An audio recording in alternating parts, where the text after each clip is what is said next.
Alright, so in this video, we're going to be talking about the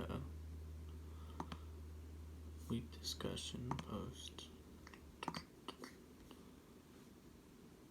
Talking about the cash flow. This time we're going to be putting it on Excel. So those are our values. So what we can do is make a table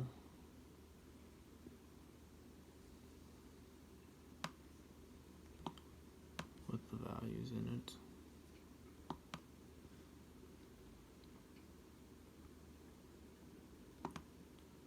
So all these values are dollar amounts.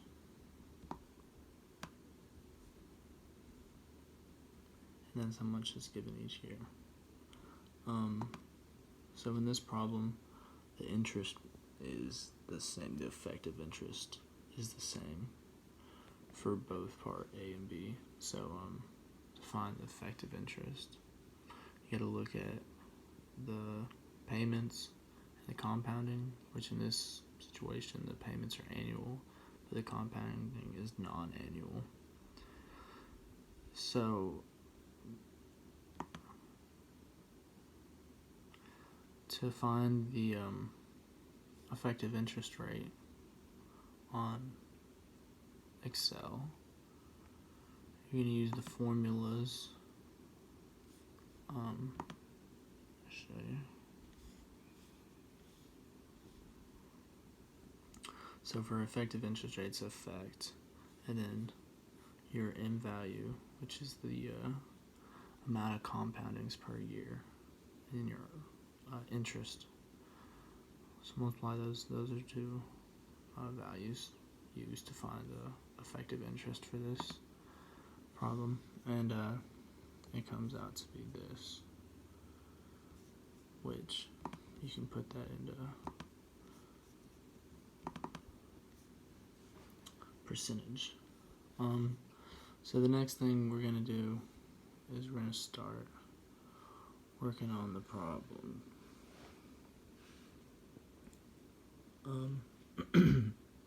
So for this one, this is part A, where x equals 1. So the n is going to be 6 years for this part, and for the end of year 0, you're given the a value, and then you gotta use your p of a function and look at your interest rate table. Put in your effective interest, and here we're looking at P of A. So you go to P of A, and for 6, here it is. That's what we're looking for. 6 years, P of A. So that's the number we're going to use here. And then for your value, what you're going to want to do is come up here, put in an enter, that value times that value. Just going to do that. So that's an easy function to put in, to use. So for end of year 3, it's much easier than writing it all out. End of year 3, your end's going to be 3 years. Same thing, except we're using, to find P3, you're going to use the present value of 0, which is this. So you come up here, and use equals to start the formula, and then use the P of 0 found here times this. You're going to transition it into 3 years, and that's going to be your solution. So it's pretty easy for the same thing. End of year 6, where x equals 1, so x plus 5 into year 6. Except here we're using f of a function because you're finding the future value. using the amounts. So it's still gonna be 6 years because you're over the total span time. So we're gonna go to here, our table, look at f of a. Where is it at? 6 years for f of a. So that's the function we're gonna use here. And instead of multiplying it by any of this, we're gonna multiply it by our a value up here. So use the a value and multiply it by that. So on Excel, we can look at our formulas. Go into formulas, show formulas. So here we go.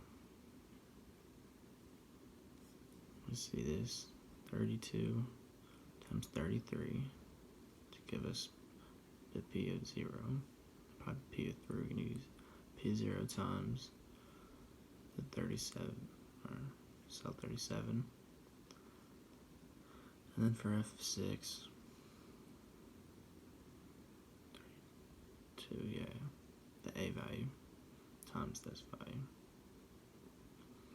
Alright, so now to start off with part B, it's going to be similar. We're going to use some of these values we've already found. But for end of year 0, a value is going to be the same. I've left this here just to show you this is what we did to find the original. What this was the p of 0. But since we're at year 3 now, because of this, we have to go back a year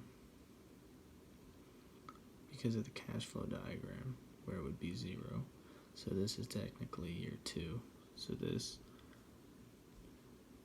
is what this is, the p of 2 equals that. And then so what we're going to use here, use the p of 2 times the f(p) function to find the value when it was at 0, which turn on show formulas, which is that, because it's only over 2 years. That's the other thing, your end value changes. You're not over the whole span, you're at 2 years now. So for end of year 5, same thing. We're going to use our value here of f of 0, a new f of p value, but this time at 5 years. It's end of year 5, and we're going to get this value here. And then for year 6, it's the exact same as earlier because it's the end of the total period. It's not changing regardless of how you solve it. But here, just to show you the formulas. So you come here, use these two values, and then this one, take this from that, and same thing, go back up to your a value, using it in. So these are my functions for